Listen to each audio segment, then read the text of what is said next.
Hello বন্ধুরা, নমস্কার। আবারও একটা নতুন ভিডিও নিয়ে চলে এলাম।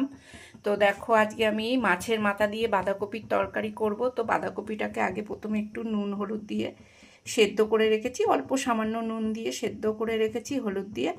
আর মাছের মাথাটাকে আমি ভেজে কুচিয়ে রেখে দিয়েছি, রুই মাছের মাথা। আর এদিকে হলো কড়াতে সর্ষের তেল দিয়ে দিয়েছি, দিয়ে এবার আমি একটু জিরে ফোড়ন দেবো। কড়ার তেলটা গরম হয়ে গেছে। আর এদিকে তেজপাতা আর জিরে দিয়ে দিলাম। আর এদিকে পেঁয়াজ দিয়ে দিচ্ছি একটু কুচানো।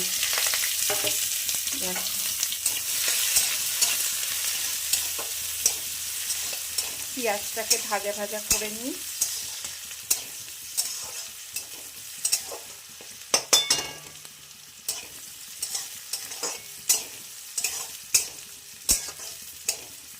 কড়াটা অনেকক্ষণই গরম হয়ে গেছে, বেশিক্ষণ লাগবে না পেঁয়াজটা